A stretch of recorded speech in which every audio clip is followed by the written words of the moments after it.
은혜로운 좋은 찬송 감사합니다. 그 알파 코스를 하게 되면 제일 마지막 강의이기도 하고 제일 첫 번째 강의이기도 한 그 첫 번째 토크가 더 나은 삶이란 무엇일까? 더 나으면 지금보다 더 나은 삶을 살 수는 없을까? 라고 하는 주제로 나누는 토크입니다. 그 강의에서 그 니키 건벌 목사님은 이런 자기 간증을 하죠. 대학교 다닐 때에 야, 이것보다 좀 더 나은 삶이 있지 않겠나 생각을 하는데 시험이 끝나면 지금보다 훨씬 더 신나지 않을까 생각을 한다는 거죠. 우리 학교 다닐 때 다 해봤죠. 시험 끝나면 참 신날 것 같죠. 그리고 시험 끝나면 며칠은 좀 신이 나는데 그리고 또 생각하게 된다는 겁니다. 더 나은 삶이 뭘까 있을 텐데 그래서 생각에 혹시 여자친구를 만나면 좀 더 훨씬 낫지 않겠나. 그래서 이제 여자친구를 사귀었는데 그래도 그것이 전부는 아닌 것 같고 또 이거보다 더 나은 삶이 있을 텐데 그게 뭘까. 대학을 졸업하면 될 것 같고 직장에 취직하면 될 것 같고 결혼을 하면 될 것 같고 돈을 지금보다 좀 더 많이 벌면 될 것 같고 끝없이 많은 사람들의 인생이 그렇게 진행되고 있고 본인도 그렇게 살았다는 이야기를 합니다. 여러분도 그렇죠? 매일매일 우리가 생각하고 꿈꾸는 것 중에 하나가 지금보다 내일 좀 더 나은 삶을 살았으면 좋겠다. 지금보다 좀 더 평안하고 신나는 삶이 되면 좋겠다. 이런 생각들을 하게 되죠. 오늘 본문을 보면 사울이라고 하는 청년이 나타납니다. 이 청년은 자신이 가지고 있는 삶의 가치에 따라 열정을 가지고 살았던 사람입니다. 자기가 생각하는 삶의 가치를 가지고 헌신하며 최선을 다해서 살아가는 것은 멋진 삶이죠. 그러나 우리가 질문해야 되는 것이 그 가치가 정말 가치 있는 목적과 목표였을까? 인생을 다 살고 난 이후에도 잘 살았다 할 수 있는 그 목적인가 하는 것은 점검해 봐야 될 문제겠죠. 이 사울이라고 하는 청년은 자기가 가지고 있는 신앙심과 그리고 철학과 그리고 존재의 가치에 따라서 예수 믿는 사람들을 잡아 가두기 위한 열정을 가지고 살아가게 됩니다.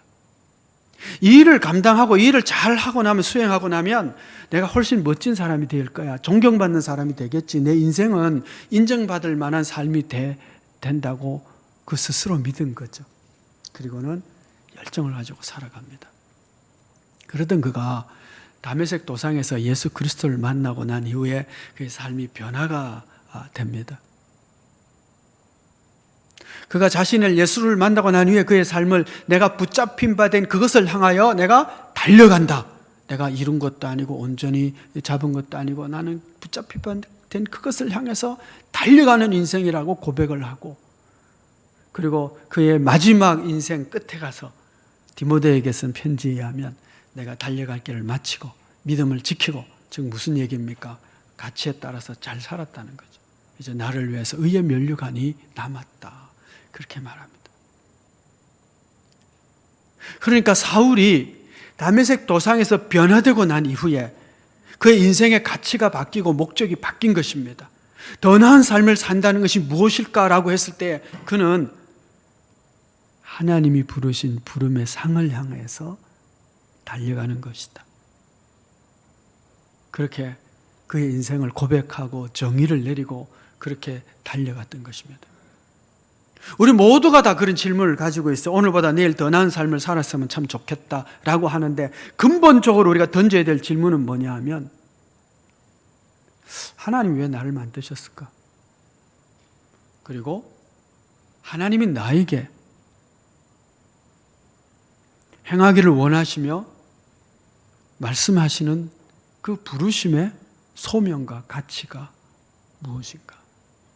라는 것이죠. 자, 오늘 본문 말씀을 보시면은 6절 말씀에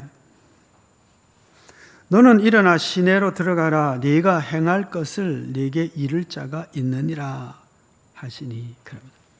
자, 다메섹 도상에서 예수님이 나타나십니다. 빛으로 나타나시죠. 사울이 묻습니다. 당신이 누굽니까? 나는 네가 핍박하는 예수다. 그러니 이제 일어나서 시내에 들어가라.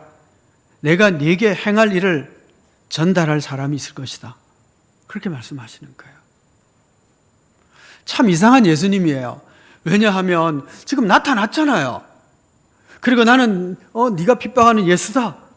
그런데 내가 너를 만난 이유는, 내가 너를 찾아온 이유는 내가 너에게 시킬 일이 하나 있는데 그것은 이런 일이 앞으로 이렇게 해. 너는 이렇게 살아야 돼. 너의 인생의 가치는 뭐냐면 이방인에게 복음 전하는 거야. 이렇게 직접 말씀하시면 얼마나 좋아요. 그렇죠? 아니 이왕 나타나셨는데 그때 얘기하시지 무슨 다른 사람을 시켜서 지금 시내에 들어가면 내가 사람을 보낼 것이고 그 사람을 통해서 네가 할 일을 가르쳐 줄 거야. 왜 이렇게 번잡하게 번거롭게 이렇게 일을 하시느냐는 거예요. 하나님께서 밤에 꿈에 딱 나타나셔가지고, 우리도 마찬가지잖아요. 너 내일 아무개 만나서 그리고 그에게 이야기하면 내가 그를 통해서 너에게 한 돈 1억을 주라고 준비해놨으니까 너 그 사람 만나. 이러면 얼마나 좋아, 그렇죠? 아니면 젊은 청년들에게 하나님께서 환상과 딱 나타나가지고 빛 가운데 나타나서 야, 너는 이 사람하고 결혼해야 돼. 내 이력서 보여줄게. 사진도 딱 보여주고 어디에 살고 아무개 가문에 뭐 첫째고 둘째고 셋째고. 이렇게 하시면 얼마나 좋아요. 졸업을 했는데 하나님께서 관상 가운데 딱 나타나서 너는 저 김해에 가서 아무개 그 직장에 취직을 하고 교회는 김해교회 가야 돼. 이렇게 말씀하시면 얼마나 좋겠어요. 근데 하나님은 그렇게 말씀하시지 않는다는 거예요. 그래서 하나님이 직접 나타나서 꼭 찍어서 너 이렇게 해야 돼 라고 하나님이 말씀하실 걸로 여러분 기대하지 마십시오. 그렇게 잘 안 하세요. 거의 안 하십니다. 지금도 마찬가지잖아요.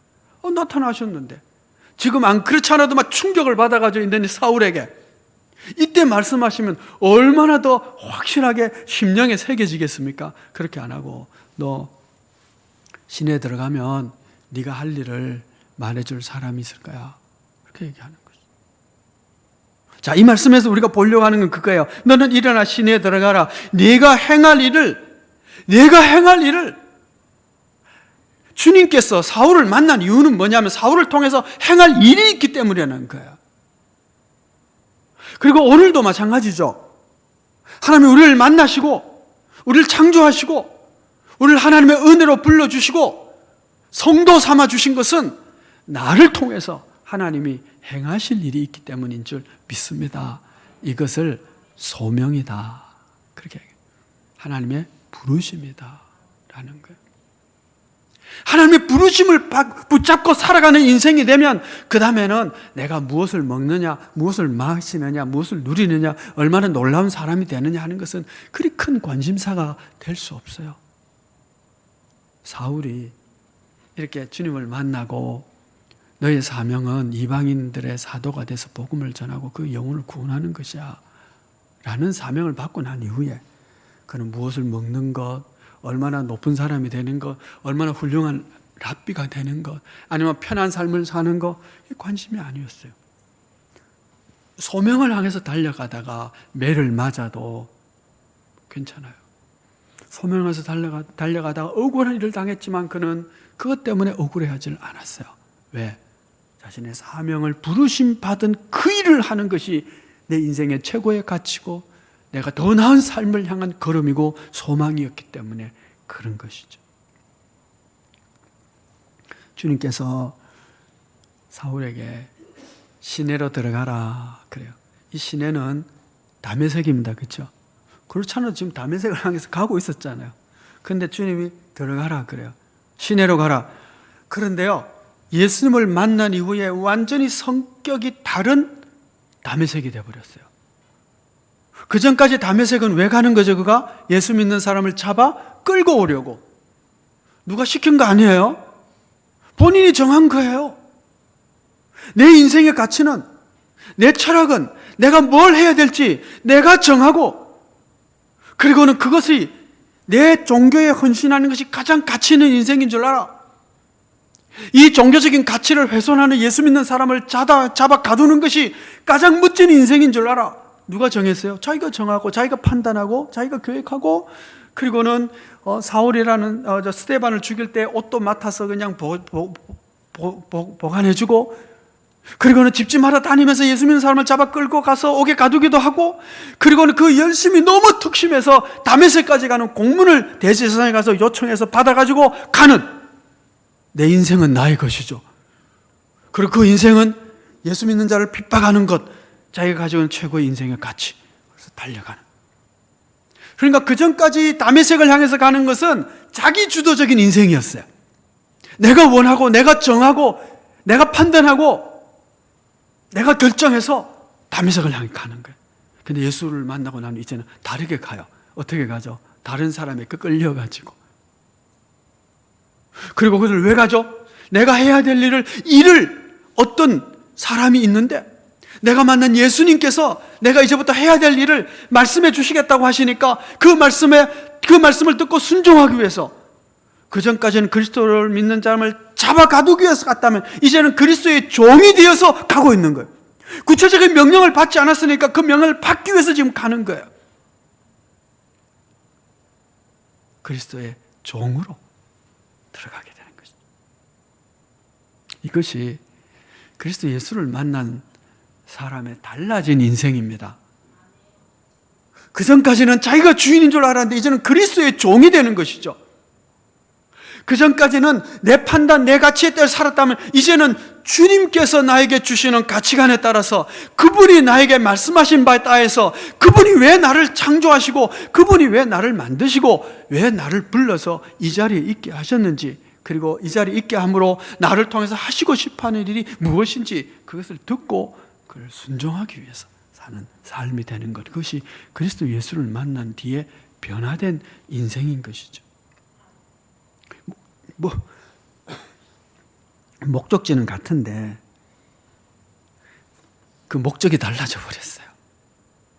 그 전까지의 목적은 자신이 정했다면 이후의 목적은 하나님이 정한 목적이 되는 것이죠. 그리스도의 종이 되었지만, 종이라고 하지만 비참한 종이요, 그런 노예가 아니라 친구 같은 종이요, 형제로서, 그리스도의 형제로서 종이요, 하나님의 나라를 위한 사명을 가지고 살아가는 소명의 사람으로서의 종인 것이죠. 이 사울이 이제 이방인 선교사가 되어서 바울이라고 이제 보통 이제 지칭을 많이 하죠. 이 바울이 사도로서, 복음 전환자로서 이제 유럽 쪽에 가서 이제 복음을 전하다가 고린도라고 하는 곳에 가서 굉장히 열심히 복음을 전해서 고린도 교회가 세워지는데, 이 고린도 교회가 아주 유명한 교회였어요. 어떻게 유명하냐 하면 은사가 많아서 유명했어요. 이런 은사 저런 은사, 신비한 은사를 참 많이 경험한 은사가 풍성한 교회였어요. 근데 또 유명해요. 은사가 많다 보니까 잘난 사람들이 많아요. 이 은사가 더 특출하고 저 은사가 특출하고 내 은사가 더 좋고, 그래서 다툼과 분열이 많았습니다. 그래가지고 이들이 파당을 만들었는데, 나는 바울파다, 나는 아볼로파다, 나는 게바파다, 심지어 나는 그리스도파다. 그래가지고 막 여러분, 교회가요, 하나님의 일을 하는 것보다 먼저 해야 될 일은 화합하고 하나 되는 것입니다. 우리 에베소서 공부하면서 배운 겁니다. 교회가 해야 될 첫 번째 일은 사역하기 전에 앞서서 성령이 하나 되게 하신 것을 힘써 지키라. 그러고 나서 서로 돌보아서 믿음이 세워져 그리스도에게까지 자라게 되고, 그리고 그 자라면서 그 다음에 하는 일이 가정에서 부부관계, 부부 자녀, 일터, 세상에서 영적인 삶, 이런 것들을 비로소 그 다음에 하게 되는 것이죠. 근데 고린도 교회가 막 서로 다툼이 있고 막 싸우니까 얼마나 바울이 답답했겠어요? 그래서 그 교회를 향해서 편지를 쓰게 됩니다. 그것이 이제 고린도전서 후서죠. 그 고린도전서 3장 6절에서 분열에 대한 이야기를 하면서 이런 말씀을 합니다. 나는 심었고 아볼로는 물을 주었으되 오직 하나님께서 자라나게 하셨나니, 그런즉 심는 이나 물 주는 이는 아무것도 아니로되 오직 자라게 하시는 이는 하나님 뿐이니라. 여러분, 우리가 믿음 생활하고 교회 생활할 때요, 바울도 아볼로도 아무것도 아니라 그럽니다. 바울이 지금 바울, 아볼로, 나는 심었고 아볼로는 물을 주었지만 심은 자나 물 주는 자는 아무것도 아니다. 나는 아볼로는 아무것도 아니다. 여러분, 바울이 아무것도 아니면요, 조 목사는 진짜 아무것도 아닌 존재예요. 바울이 아무것도 아니면 로마 교황 아무것도 아닌 존재예요. 그렇지 않습니까? 아무것도 아니에요. 그런데 아무것도 아닌 존재들이 서로 내다고 분열을 하는 거예요. 아무것도 아니에요.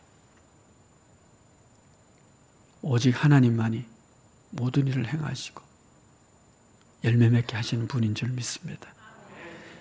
분열하는 교회에 바울이 그래요.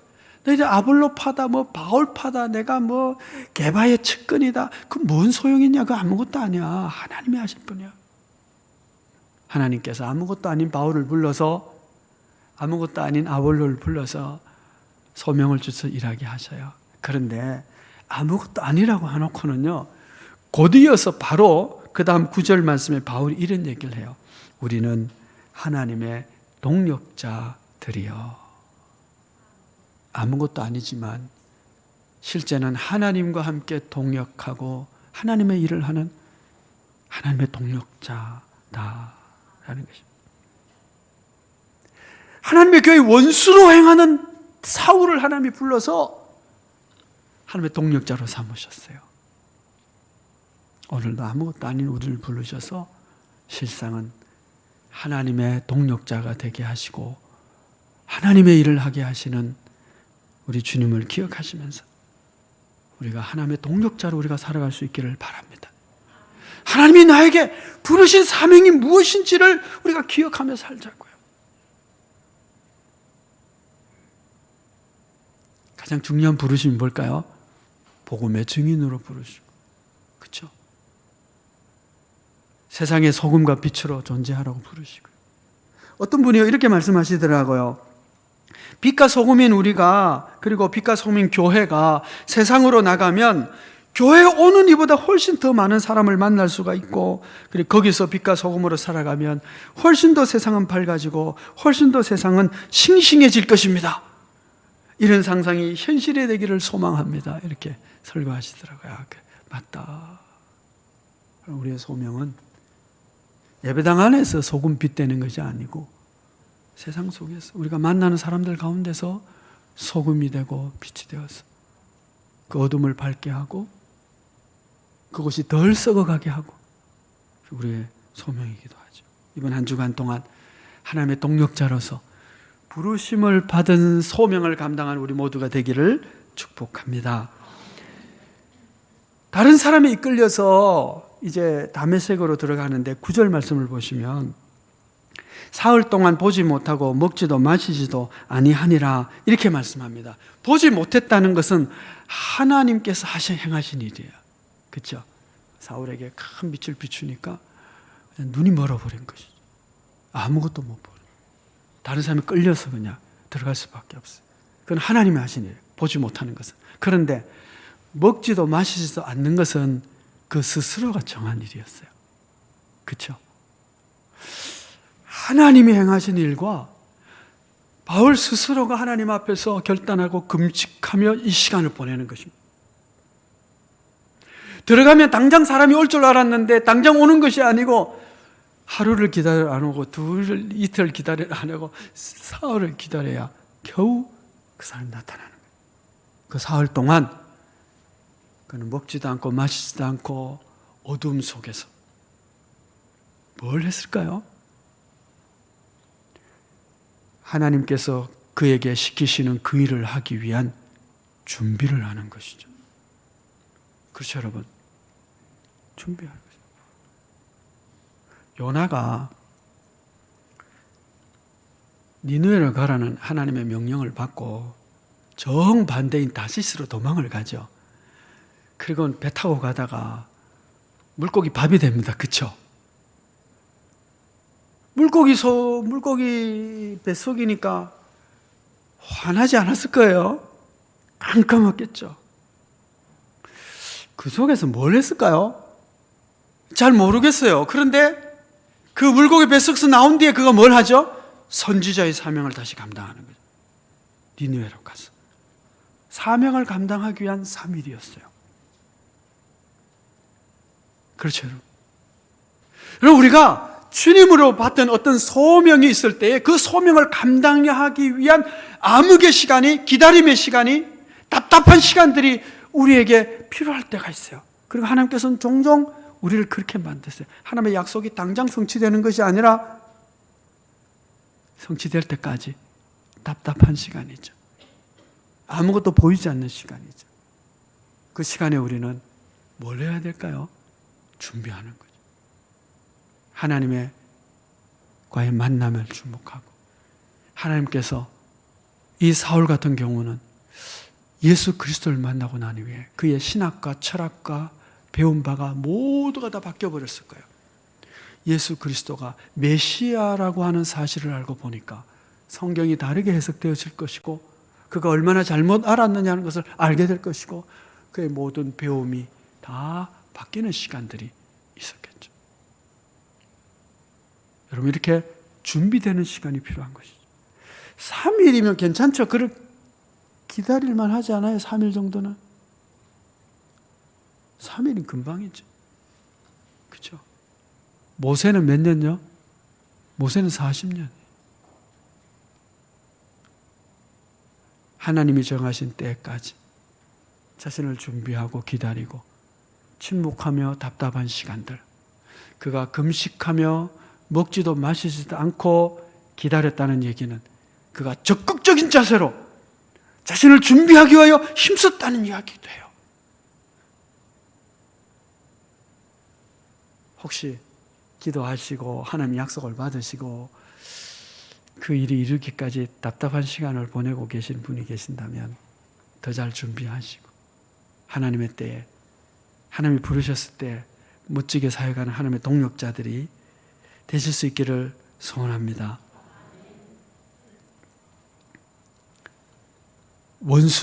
그리스도의 원수로 살던 사울이 이제는 형제로 이렇게 변화됩니다. 요담 장면을 보시면 아나니아가 나타나서 형제 사울이여 이렇게 말합니다. 이전까지는 원수였습니다. 형제 사울이요.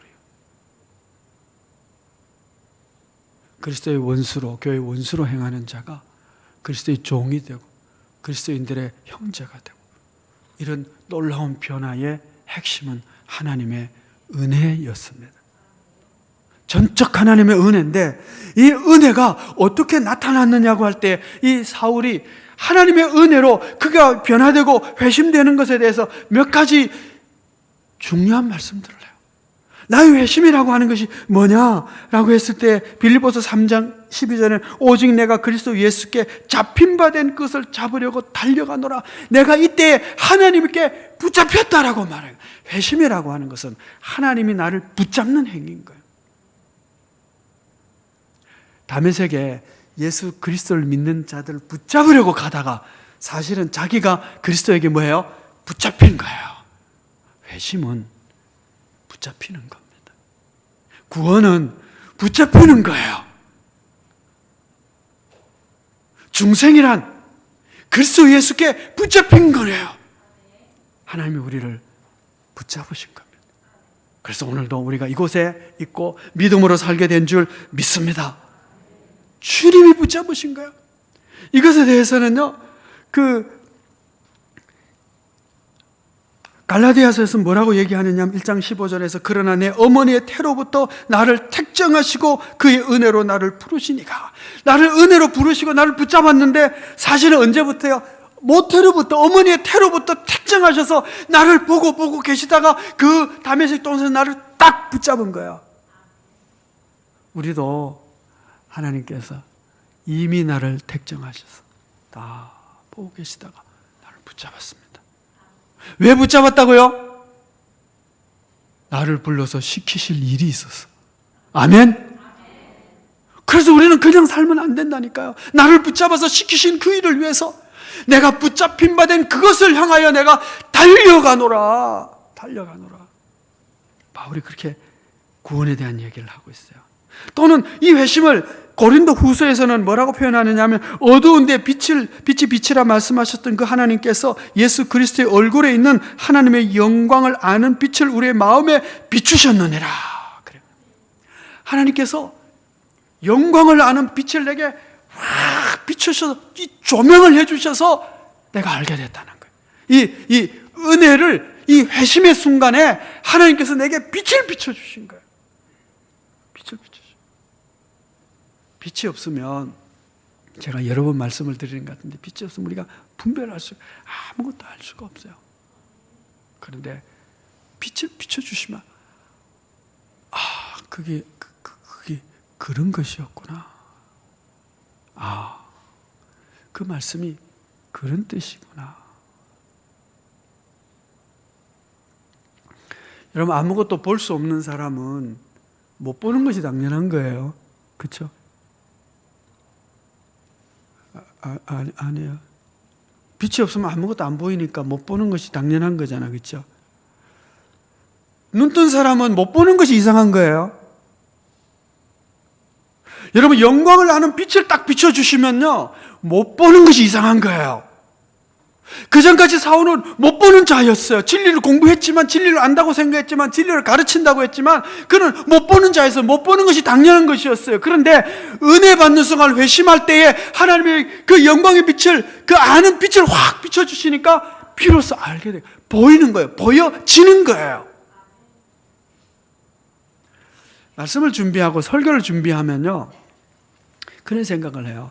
야, 이게 진짜 하나님 놀라운 말씀이구나. 이걸 우리 성도들이 꼭 알아야 되겠는데 라고 준비해서 말씀을 전해요. 그러면요, 그게 그런 거네라고 눈이 반짝반짝 거리는 사람이 있어요. 그럼 어떤 사람이냐면 진리의 빛이 확 비춰져 보이는 거죠. 그런데요, 아무 감각 없이 주무시는 분들, 그분은 이제 주무심의 하나님의 은총을 받은 거죠. 몽둥이로 팬다고 안 보이는 것이 보이겠습니까? 그건 아니에요. 그래서 가끔 이제 설교하면서 공갈 협박하면서 이래 설교하는 것은 참 잘못된 거라고 생각을 해요. 아니, 안 보이는 사람을 몽둥이로 팬다고 보이겠습니까? 그리고 이것은 진리의 빛이 비춰줘야, 하나님께서 비춰줘야, 눈이 떠져야 보여지는 것인데, 보는 것은 보여지는 것입니다. 하나님께서 우리를 구원하실 때에 나를 붙잡을 뿐만 아니라 빛을 비춰주셔서 진리를 보게 하시는 것, 그걸 계시의 영이라고 말씀하십니다. 오늘도 우리에게 하나님께서 빛을 비춰서 진리를 알게 하여 주시는 줄 믿습니다. 뿐만 아니라 이게 회심이라고 하는 것은 하나님의 압도적인 사랑을 경험토록 해주셔서,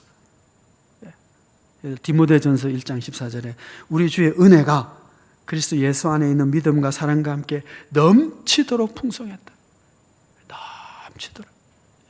막 홍수가 지면 막 강물이, 우리 막 태풍이 오고 막 비가 쏟아지면 이 해반천에 가면 막 그 물이 그냥, 그죠? 막 이렇게 넘쳐가지고 막 확 흘러가는 것처럼 하나님의 사랑과 은혜가, 믿음이 그냥 이렇게 압도적으로 넘치는 은혜로 확 우리 가슴 속에 밀려 들어올 때 우리가 중생한 자가 되는 것이, 그 사랑을 알게 경험하게 되는 것이죠. 회심이라고 하는 것이 이 사람이 원래 잘 안 바뀌잖아요, 그렇죠? 안 바뀌는 거. 근데 이 사울이 이런 원수가 형제로 변화되는 이 놀라운 변화에는 이런 은혜가 있었다는 거예요. 이게 주도적으로 하나님께서 하시는데 모텔부터 택장 하셔서 그냥 죽여가서 확 붙잡아가지고, 그리고 진리라는 빛을 확 비춰줘서 하나님의 마음 같은 알게 해주시고, 그리고 하나님의 사랑이 그냥 압도적인 사랑의 경험을 하게 해주셔서 우리로 하여금 부르심의 소명의 삶을 살도록 변화시켜 주신, 이게 사울에게 있었던 일이, 그 자신이 편지에서 고백을 하고 있는 거예요. 오늘 우리도 이런 하나님의 붙잡힌 바 된 자로서 계시의 영으로 하나님의 뜻과 마음을 알게 하여 주시고, 그리고 하나님의 사랑의 풍성함을 경험하는 걸 통해서 소명을 향해서 살아가는 자. 나의 더 나은 삶은 나를 부르신 그분의 뜻을 따라 그 사명을 감당하는 것이라고, 그렇게 말할 수 있는 우리 모두가 되었으면 참 좋겠습니다. 그렇게 되기를 축복합니다. 제 친구 목사가 묘비명을 먼저 만들어 가지고요, 그걸 공개를 하더라고요. 나는 묘비를 이렇게 쓰겠다 이런 거죠.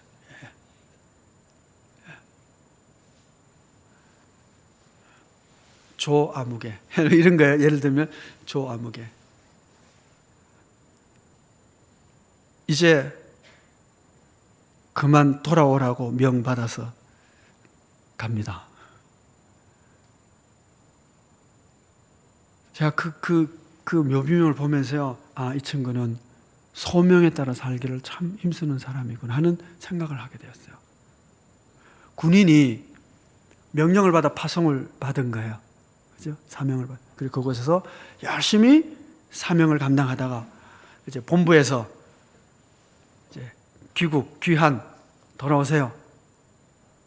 그러면 그 사명 끝내고 돌아가는 것처럼 하나님이 우리를 이 땅에 보내셔서 사명을 감당하고, 사명 끝나서 이제 수고했으니 돌아오라, 하나님의 명을 받들어 우리가 돌아가는 것, 그게 우리의 인생이라고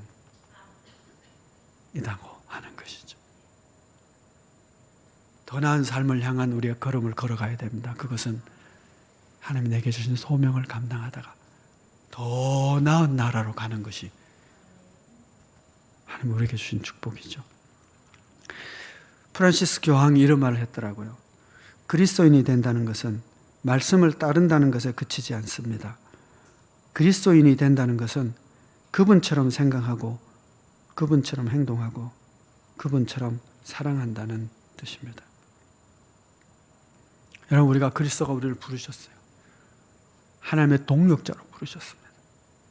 그래서 우리는 그 부르신 소명을 가지고 살아야 됩니다.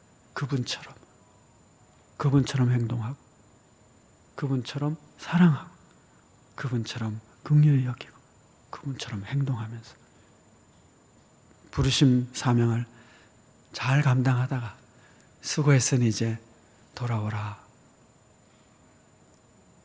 그 명령 받을 때 기쁨으로 돌아가서 면류관 받고 훈장 받는 그런 우리 모두가 다 되어지기를 축복합니다. 기도하겠습니다. 주님, 참 감사합니다. 원수로 행하던 저희를 사랑으로 추격해 오셔서 붙잡으시고, 그리고 소명을 주시고 깨닫게 하여 주시고, 그 큰 사랑을 경험케 하시고 알게 하여 주사 부르심에 합당한 길을 걸어가도록 사명을 주셨습니다. 주님, 저희가 부르심을 받은 자답게 이제는 하나님의 동력자로서 하나님처럼 행동하고, 하나님처럼 말하고, 하나님처럼 용서하고, 하나님처럼 사랑하면서 주신 사명 잘 감당하다가 이제 그만 돌아오라 명하실 때 더 나은 본향으로 돌아가는 저희들, 당당하게 돌아가서 면류관 받는 저희들 되게 하여 주옵소서. 예수 그리스도의 이름으로 기도하옵나이다. 아멘.